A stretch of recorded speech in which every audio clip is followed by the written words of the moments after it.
Please be specific. Tell us your views on LGBT, how you plan to be inclusive as president. Speak about North Carolina bathroom law in particular. Oh, I had a feeling that question was going to come up, I will tell you. Well, look, North Carolina did something that was very strong, and they're paying a big price, and there's a lot of problems. And I heard one of the best answers I heard was from a commentator yesterday saying, leave it the way it is right now. There have been very few problems. Leave it the way it is. North Carolina, what they're going through with all of the business that's leaving and all of the strife, and that's on both sides. The way it is. There have been very few complaints the way it is. People go, they use the bathroom that they feel is appropriate. There has been so little trouble, and the problem with what happened in North Carolina is the strife and the economic punishment that they're taking. So I would say that's probably the best way. Do you have any transgender people working in your organization? I don't know.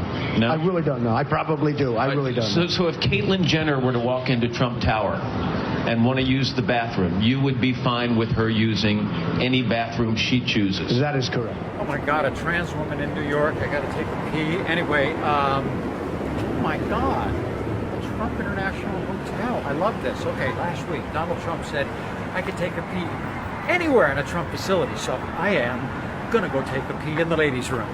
Putting Trump to the test. Today, Caitlyn Jenner stepped into the murky world of US election politics when she posted this video on Facebook. And not anymore. Today, I'm going to talk to you about a few things, most of them pertaining to gender identity, and all that stuff. Like, before I begin though, like, when I say gender, like, what do you think that is? Guy and girl. Boys and girls. That is where you're kind of right. You're pretty much right. I'm actually going to get into that. Penis and vagina. Not sex. Sex and gender are different. Is anatomy, it's like, you know, your body parts, your chromosomes, all that. Gender is your mental sense. Mariloma Elementary School, which is in that town, has eliminated separate bathrooms for boys and girls. The bathrooms there are now gender neutral. All the signs on the doors are gone, and the little kids going to that school can go pee in any of the bathrooms that they want to.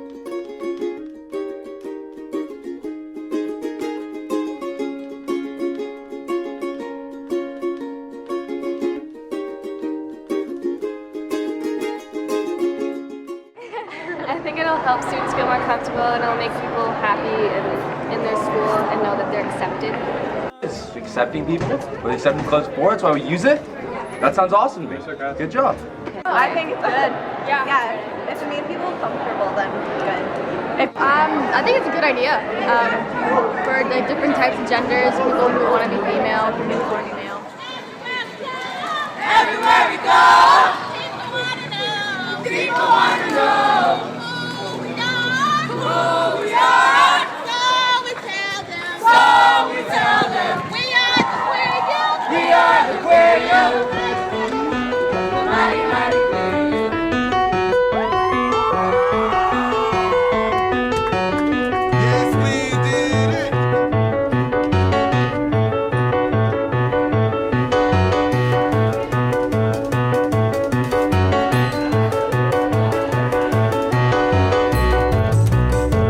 Where students would say they oftentimes either get bullied or feel uncomfortable. It was in the restrooms. At times they would have to hold it and not go to the restroom all day long, and that was unhealthy for them.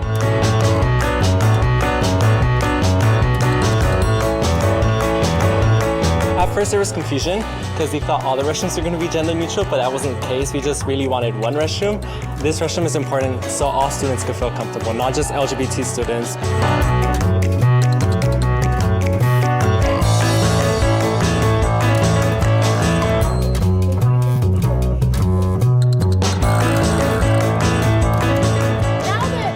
Focusing a little more on transgender issues, there is one particular school district in the Bay Area in California that has decided to create gender-neutral bathrooms. Now, this is specifically a San Francisco elementary school, and I love what they're doing. Let's show you a little example of their bathroom signs now. It includes men and women, or girls or boys, and they want to basically accommodate students who might not necessarily identify with the gender that they were born with. Or let's say they are girls who identify as tomboys. They want to make sure that it's a gender-neutral environment where they will feel as comfortable as possible. Now, Mira Loma Elementary School's principal did make a comment about this. He says, "We are the first elementary school in the district to say that's not good enough.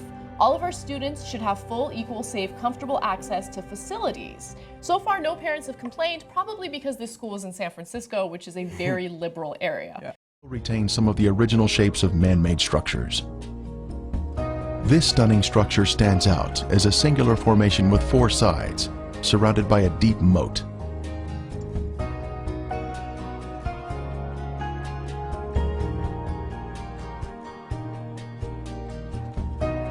We move in closer to inspect the unusual features evident on the side of the formation.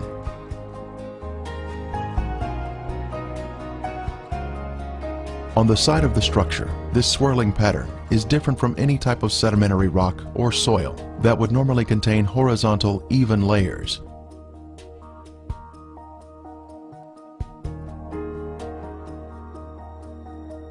These swirling designs were also seen in other ashen formations in the cities. This is evidence of extreme heat, up to 6,000 degrees Fahrenheit, where thermal ionization occurs, when the electrons repel and attract, forming these unusual swirling designs.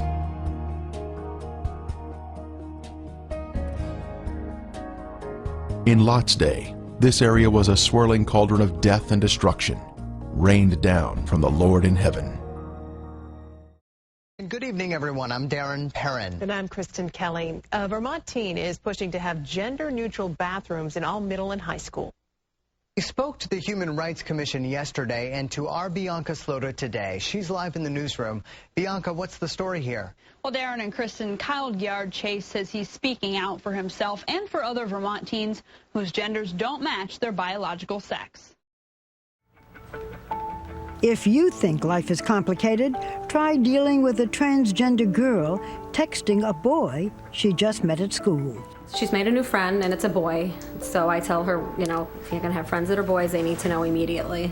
I wanted to tell you that I was transgender, which means that I was a boy, but I became a girl. So I have a girl brain, but a male body. A few moments later, the boy responds, obviously confused. He just sent me, but you have a girl body, right?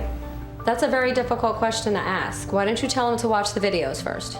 Jazz texts him back to watch this online video of her, hoping it will help him to understand. And I think like a girl, but I just have a boy body. Oh, that's a cute video. So what parts of a boy do you have?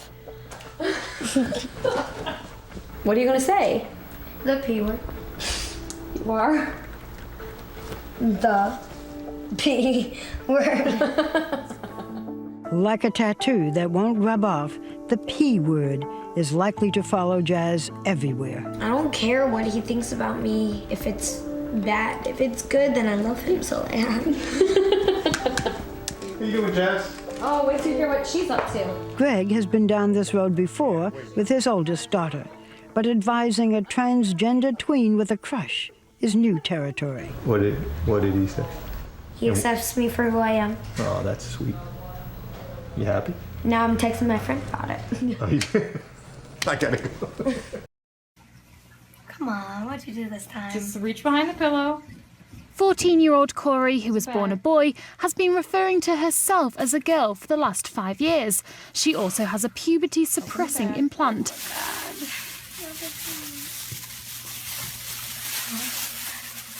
Oh my God. She has been waiting 2.5 years to receive her first hormone dose, and her mum managed to capture her emotional reaction on video.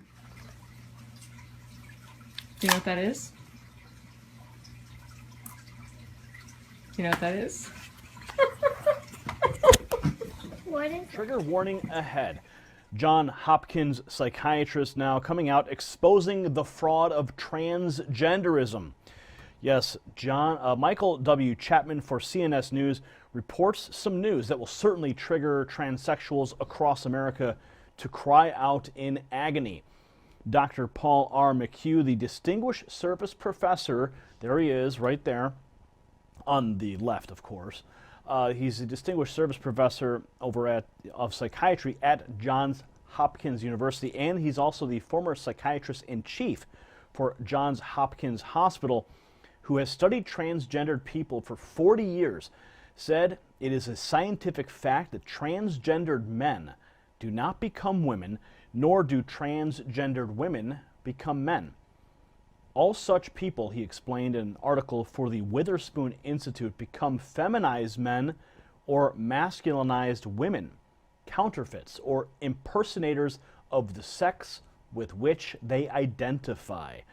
Dr. McHugh, who is the psychiatrist-in-chief at Johns Hopkins Hospital for 26 years in the medical institute that had initially pioneered sex change surgery and then later ceased the practice, stressed that the cultural meme, or the idea that one's sex is fluid and a matter of choice, is extremely damaging, especially to young people.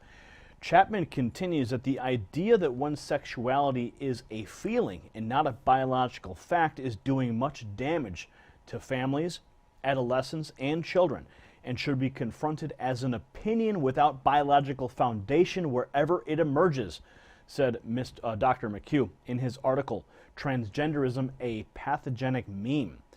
Write that down, Google it, Transgenderism, a Pathogenic Meme. Okay, the article continues here. Dr. McHugh stated, and he's speaking out, quote, because truth matters, but also because it's overlooked amid the hoopla enhanced now by Bruce Jenner's celebrity and Annie Leibovitz's photography, because their propaganda has created many victims. He writes here, think, for example, of the parents whom no one, not doctors, schools, nor even churches, will help to rescue their children from these strange notions of being transgendered and the problematic lives that these notions herald, warned McHugh. They rarely find therapists who are willing to help them work out their conflicts and correct their assumptions. He writes, rather, they and their families find only gender counselors who encourage them in their sexual misassumptions. In addition, he said both the state and federal governments are actively seeking to block any treatments that can be construed as challenging the assumptions and choices of transgendered youngsters. Caitlyn Jenner is ready to bear it all. Us Weekly is reporting that Jenner is set to pose in nothing but an American flag and her Olympic gold medal on the cover of an upcoming issue of Sports Illustrated. While there's no word yet on when the issue is set to hit stands, it is set to celebrate the 40th anniversary of her 1976 Montreal Summer Games decathlon win.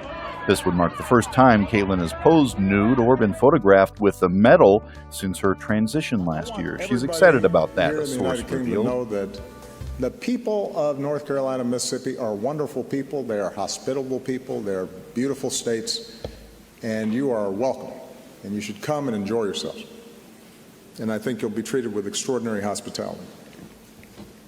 I also think that the laws that have been passed there are We are here to announce a significant law enforcement action regarding North Carolina's Public Facilities Privacy and Security Act, also known as House Bill 2.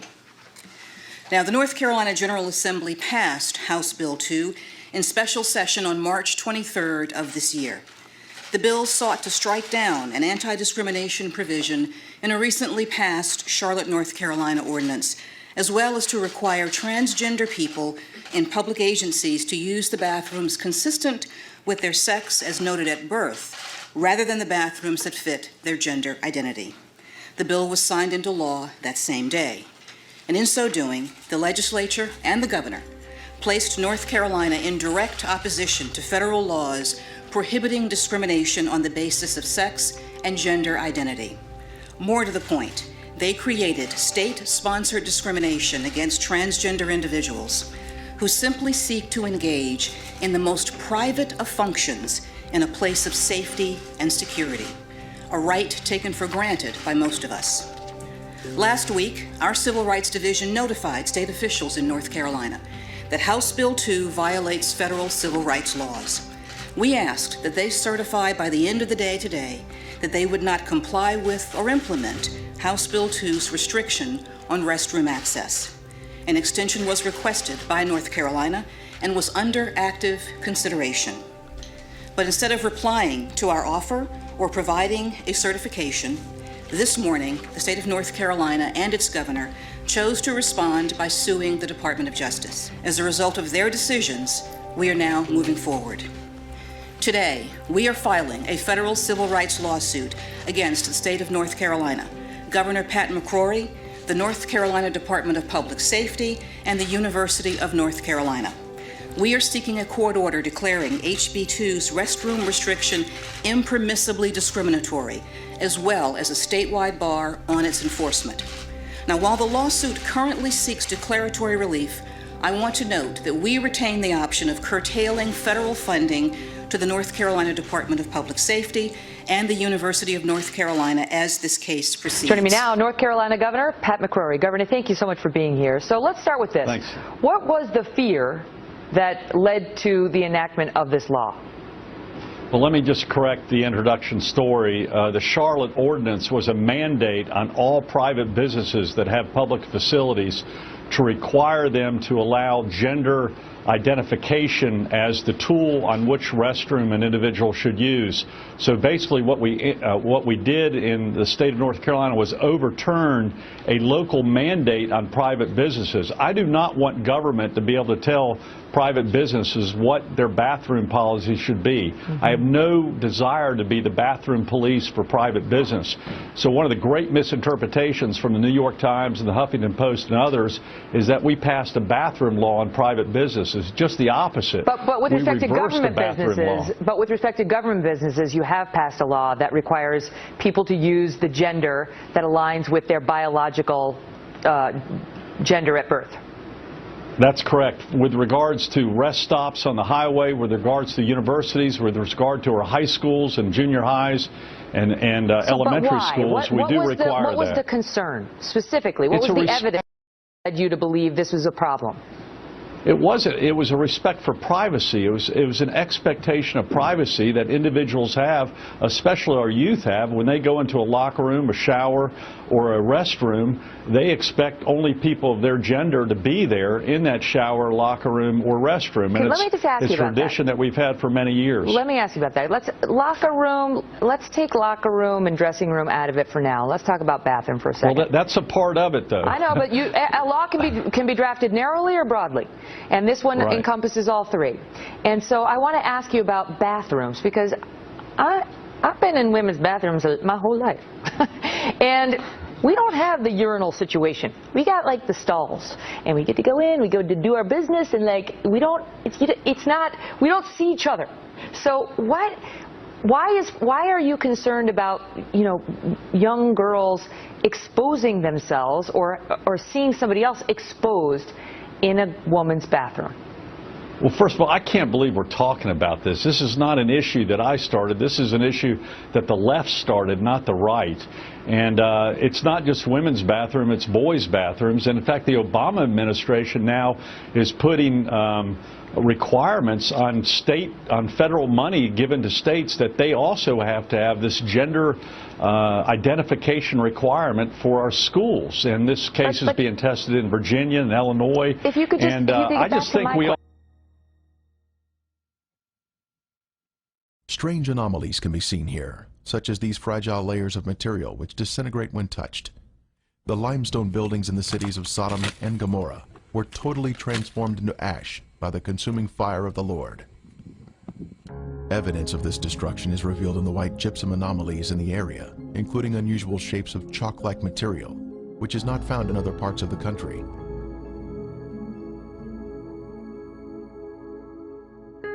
Even layers of white and gray material can also be seen, comprising gypsum and ash. At the time of Elijah on Mount Carmel, the Lord sent down a superheated fire from heaven, consuming the stone altar and sacrifice, turning them into ashes. Then the fire of the Lord fell and consumed the burnt sacrifice, and the wood, and the stones, and the dust, and it licked up the water that was in the trench. We are also told, "For the Lord your God is a consuming fire, a jealous God." When God unleashes a consuming fire, it will turn stone into ashes. At the perimeter of this city, one can see this amazing Sphinx still standing today. It was a pagan symbol positioned at the edge of town and was thought to protect the inhabitants from harm. The Sphinx stands alone as a singular structure with a defined shape.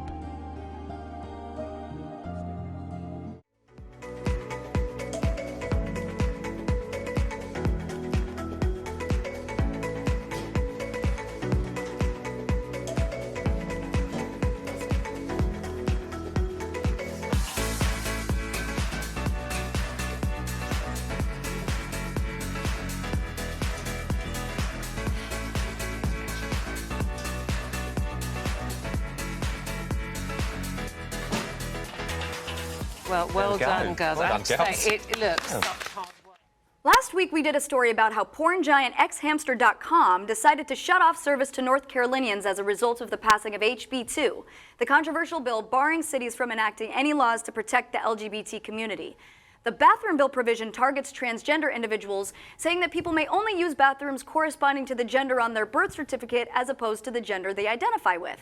Well, we're in for a treat today because I have Mike Coolidge, spokesman for xhamster.com, here in the studio to talk with me about the decision to say no porn for you to North Carolina. So, welcome, Mike. How you doing today? Thank you so much. I'm good. All righty, let's go ahead and jump right in. So, Mike, we've already seen a lot of big companies criticize the legislation. We talked about how PayPal decided to not open up global headquarters in North Carolina as a means of protest. We've seen Bruce Springsteen and Bryan Adams cancel concerts there. I'm just curious, can you talk me through xHamster's decision to bar North Carolinians? Yeah, xHamster is one of the biggest porn sites in the world, and we have users from every type of gender identification or sexuality, so we just felt it was extremely unfair what they were doing. Okay, we're down at Sodom and Gomorrah still. Right in front of you see some unusual looking spots on this, shall we say, layer of ash. It's not stone, it's ash. Now we'll move in for a close-up of this. And you can see that they're kind of circular shaped places.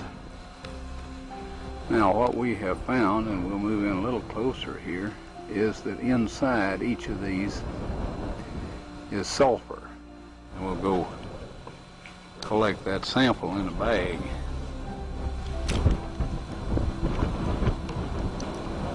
Before I started using this knife, it was very sharp.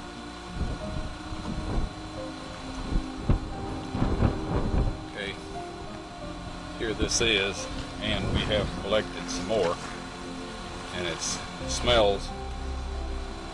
Bruce Springsteen and his E Street Band have canceled their concert scheduled for tomorrow in Greensboro, North Carolina, to protest the state's new law blocking anti-discrimination measures for gay, lesbian, and transgender people.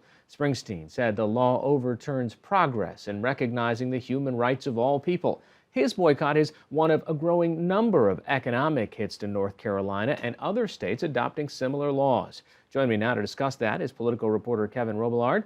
Joins us from Washington. So how significant has this been for North Carolina? I mean, it's been bad press for them all week, but does this make an economic impact? Clearly, it's starting to have one. Last night, there were some reports from the North Carolina media that, significant numbers of conventions were either canceling or reconsidering going to North Carolina, which is something that translated to, the thousands, potentially the tens of thousands in hotel room stays. And, chances are when you're staying in a hotel, you're also, going out to eat and, purchasing things at nearby stores for your family or whatever. So, yeah, this is something that has a ripple effect when, these boycotts or decisions not to go to North Carolina. On Tuesday, January 12th, Hot Octopus, a company specializing in sex toys, erected what is called a Guy Five booth on 28th Street and 5th Avenue in New York City, where men could go to relieve stress. The booth was inspired by Time Out and Glamour magazine surveys, which concluded that between 31 and 39% of men admit to masturbating while at work. Hot Octopus says it created the booth so men can take this habit out of the office and into a more suitable environment designed to give the busy Manhattan man the privacy and the high-speed internet connection he deserves. The company claims approximately 100 men used the booth on its inaugural day and plans to add more pop-up booths around Manhattan, in other major U.S. cities, and in London, where the brand has a more loyal live following. streamed sex acts to classmates on Facebook. The students at Barack Obama's School of Career and Technical Education received a new version of sex education recently. According to CBS News Chicago, they reported that police in Milwaukee have now launched an investigation after 3 teenagers live streamed themselves having sex while their classmates watched on their phones at school. It's interesting that this was a tech school, right? So certainly they're exploiting technology and the human form, but these are teenagers live streaming sex acts to Facebook to their fellow classmates. What is going on in this world? CBS 58 in Milwaukee reported that 2 girls, 14 years old and 15-year-olds, as well as a boy, 15, reportedly skipped school back in January, and then they engaged in sex acts off school grounds while streaming the video live on Facebook. Now, 4 students, they write, watched the video on their phones while in a health class at the Barack Obama School of Career and Technical Education. Controversy this morning surrounding Disney's much-anticipated Frozen 2. There's now an online push to make a big change to one of the stars. Some Frozen fans want Disney to give Elsa a girlfriend in the upcoming sequel. This is all in an effort to raise LGBT awareness. Let it go, let it go, can't hold it back anymore. Could Disney let its writers go ahead and make Elsa a lesbian for the sequel of Frozen? The hashtag Give Elsa a Girlfriend has gone viral. A teen tweeted that out last month and basically said it'd be iconic if it happened. Mixed feelings online, of course. We'll just have to wait and see what Disney decides. All right, meanwhile, another topic. Target has come out and they have said that the customers at Target can use restrooms and dressing rooms that match your gender identity. In other words, do you identify as something that is contrary to how you were born, essentially? In dressing rooms. Yeah, and so what has happened since then is the American Family Association started a boycott. And so far, 340,000 people have signed the pledge not to go to Target anymore because they don't like the idea. I can say all my neighbors feel very, very virtuous because they're on the side of Target here. They feel like good people. Here's what they don't care about: the fact that 1/5 of American households have no wage earner at all, that half of Americans can't come up with $400 on a day's notice. The country is getting poorer. People are terrified. They need jobs and higher wages, and yet the elites are focusing on bathrooms? Where's the evidence there are a lot of people being discriminated against at Target bathrooms? I don't think there's any evidence. The American Family Association said this means a man can simply say he feels like a woman today and enter the women's restroom, even if young girls or women are already in there. We asked you what you thought, and you have lit up the email machine. Marjorie says, I'm a woman, and if this is Target's new policy, then I will not shop there. They are now infringing on my rights as a woman. Oh, your rights don't count, Marjorie. You know that. Target really did outdo themselves, says Mariano. They should be boycotted by the entire decent population. Men should never be allowed in a woman's bathroom. All right. What do you think about that? You can email us, friends of Fox News. Governor Dan Patrick. Sir, thank you very much for being here with us tonight. Your comments Sure, first Megan, on, in response to the White House's remarks on you. Well, first of all, when all you can do is personally attack someone in less than 24 hours after you have a new policy out, you already know they're on the defensive. And by the way, for the record, I spent 8 years in Senate Education, was the chair of education. As Lieutenant Governor, I oversee a budget of about $40 billion, 6 million students, 1,200 school districts, and 330,000 So you've teachers. done more so I than know radio. a little bit about education, You've more done than more than Josh radio. or the president does. This has nothing to do, this policy, to enhance education in our country. It won't improve reading skills or math scores. It won't help kids graduate. This will do nothing but be more disruptive Megan, to our schools. Look, I was talking to a teacher just a little bit ago, and they say, you know, we have a tough enough time with boys in the locker room and girls in the bathroom. When you start bringing in 14-year-old boys with 14-year-old girls to shower together, 7-year-old children co-mixing in the bathroom, it's going to be chaos in our schools. The president, by the way, he threatens to take away funding. Let's just have a back and forth on it. Let's just have a back and forth on it rather than just talking straight through. Because this is what the other side says.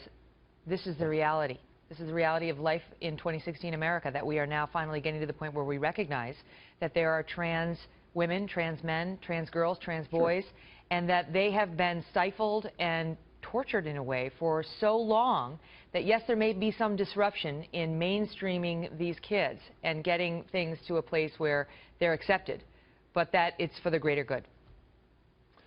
Megan, the transgender population supposedly is around 0.3%. And by the way, every school district has handled the transgender children just fine.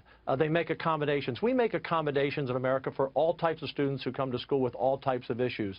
Again, America is not going to stand for having their teenagers shower together or go to the bathroom together in elementary school. It's not going to happen. This will be the beginning of the end of public education as we know it. It's going to inflate the roles quickly in private schools and homeschoolers. It's going to push school choice all across this nation. Why? If you could answer my question, why? Why won't Americans stand for that? Why is it like, try to articulate why it goes against common sense, common decency, privacy, comfort, safety, the value system of people. And by the way, Megan, this is not a partisan issue.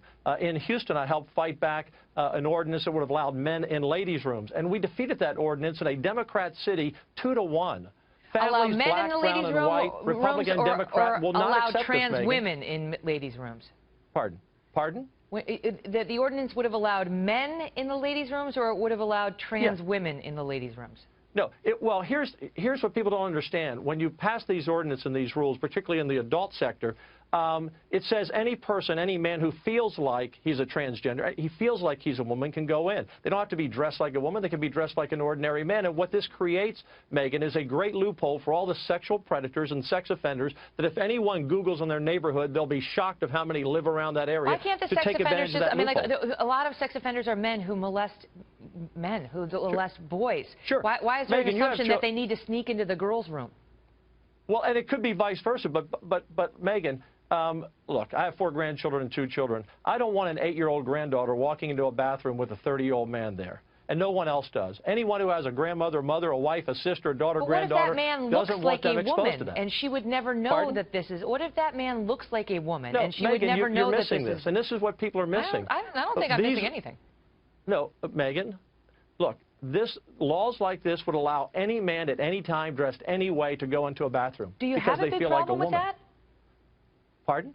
The point is this a problem? Is this a problem with men it will intentionally be if donning we allow women's men in clothing ladies' so that rooms they in can America, sneak into and we will have problems in our schools if we have boys and girls showering together.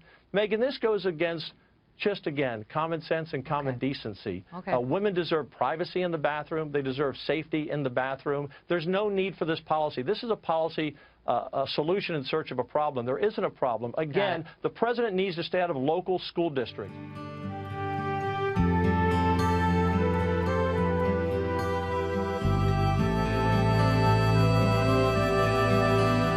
The most impressive evidence was this cremated bone fragment that was left behind from some lost soul of Gomorrah. The bone marrow inside was cooked until it had turned white. This is a moving testimony of God's power to destroy those who reject the Holy Spirit. Are we in the will of God, allowing the Holy Spirit to guide us into obedience? Or are we part of the rebellious and lost? Have you seen him? Do you love him? Will you give up all to serve him? Do you know him? Here comes the Lamb of God, passing by, robed in splendor. Angels bowing at his feet, trembling in complete surrender. The heavens sing, clouds sway to the Ancient of Days. The core of the earth knows the Lord's worth and erupts in praise. every tree fruitfully blowing in the wind. They know all things hold together through him. And yet, the Christ condescends, not for the trees, elements, animals, or wind, but out of love, descended like a dove to make sinners his friends. But we prefer a theoretical knowledge. Mankind prefers examining natural things while neglecting opportunities to know the King of Kings. I said we prefer a theoretical knowledge, our degrees from Bible college, when the kingdom of God is so close at hand. We would be changed if we would be still and acknowledge the Son of Man. He has spoken in his word that he is the word. We can commune with him, our daily food that he willingly serves, but we'd rather spend the time on a blog reading something we overheard, rather than wrestling with God over these pages of truth. Wrestling not to win, but so that we would always lose. If necessary, walk away with a limp or a thorn in our side so that we can humbly surrender any temptation to pride. Can't be content tweeting quotes from men who labor in the presence of the Most High. We settle for secondary revelation, and yet we wonder why we're so dry, shallow like a bonsai, waiting for a like, rather than an eternal love from the one who gave his life. See, Jesus Christ, he's jealous for his glory. Before this globe was structured, he was crafting a supernatural story, starring his mercy, co-starring his grace, directed by the hand of God. Truth is, we should all be on our face, not on YouTube, rather lights, camera, action as we zoom into his crucifixion. The only sacrifice which does suffice should motivate our contrition and set ablaze our delight. Not gathering information to add to our spiritual resume, but digging in our heels to comprehend the depth of his majesty every day. Not reading the Bible to sound spiritually deep, but savoring his word because his truth is oh so sweet. Have you seen him? Do you love him? Will you give up all to serve him? Do you know him personally? Not heard it through the grapevine that his grapes were crushed and poured out wine? Have we tasted of his blood and eaten of his flesh? Experienced his power to exchange his life for our death? See, we were dead, worse than in a grave, enslaved by legions of demons. The prince of the air had us depraved. A spiritual death which transcends the flesh, creating an eternal heat wave, which we rightly deserve, but while in our sin, God graciously chose to save. Now we have peace and serenity, since we are no longer an enemy of the Trinity, free to get on our knees, confessing, Lord, I believe, as we put off sin and cleave to his divinity, counting it all lost for the sake of Christ. Anything gained in this world cannot be compared to the fact that we have been paired with, made heirs with, his holiness who chose to spare us with himself. He gave us himself as his treasure. We have the privilege of loving him, our treasure. From the moment we were born again until forever ends, which is never. Have you seen him? Do you love him? Will you give up all to serve him? Do you know him? Do you know him?